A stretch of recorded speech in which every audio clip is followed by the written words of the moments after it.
રહો. સુભાષ ચંદ્ર બોઝ, અમર રહો. સુભાષ ચંદ્ર બોઝ, અમર રહો.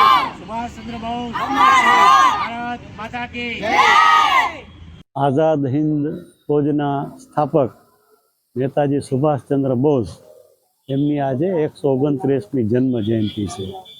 તેમના જીવનમાંથી, એમના કાર્યોમાંથી દેશના ભાવિ નાગરિકોને પ્રેરણા મળે એ માટે સત્યમ અને તાનારીરી સંસ્થાના ઉપક્રમે ભાઈ શ્રી દર્શક અંતાણીની રાહબરી હેઠળ આજે આ કાર્યક્રમનું આયોજન કરવામાં આવ્યું છે.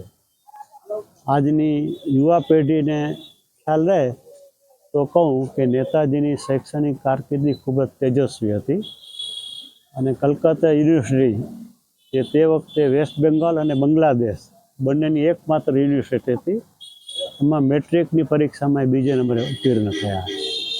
રાષ્ટ્રપિતા મહાત્મા ગાંધીજીની રાહબરી હેઠળ અસહકારનું આંદોલન ચાલતું હતું. એમનામાં દેશદાસની ભાવના એટલી પ્રબળ હતી કે ICSમાંથી રાજીનામું આપ્યું, અસહકારની લડતમાં જોડાયા, 11 વખત જેલમાં ગયા, કલકત્તાના મેયર થયા, કલકત્તા પ્રાંતીય કોંગ્રેસ સમિતિના પ્રમુખ થયા, ઓલ ઇન્ડિયા કોંગ્રેસ સમિતિના જનરલ સેક્રેટરી થયા, ઓલ ઇન્ડિયા કોંગ્રેસ કમિટીના પ્રમુખ થયા.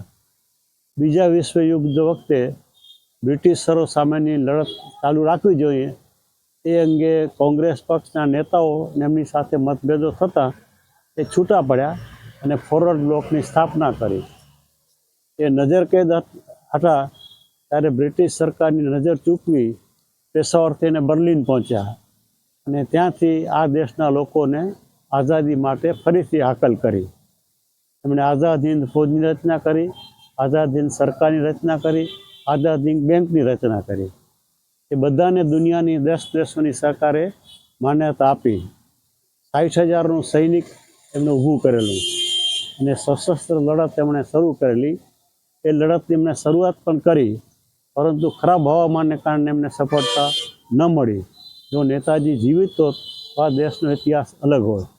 અને આજે પણ હું એમ માનું છું કે આ દેશને આઝાદી મળી એમાં 3 મહત્ત્વના પરિબળો: 1901થી 1935 પંડિત શ્યામજી કૃષ્ણ વર્મા, શહીદ ભગતસિંહ જેવા ક્રાંતિવીરોની કુરબાની, 1939 એ અરસામાં નેતાજી સુભાષચંદ્ર બોઝની આગેવાની હેઠળ આઝાદ હિન્દ ફૌજ દ્વારા જે લડત ચલાવી તે, અને છેવટે રાષ્ટ્રપિતા મહાત્મા ગાંધીજીની રાહબરી હેઠળ જે અસહકારની લડત ચાલી, એ 3 પરિબળોના કારણે આ દેશને આઝાદી મળી છે.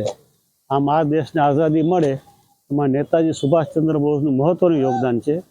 એમની જન્મ જયંતિ નિમિત્તે એમને સખત શ્રદ્ધાંજલિ.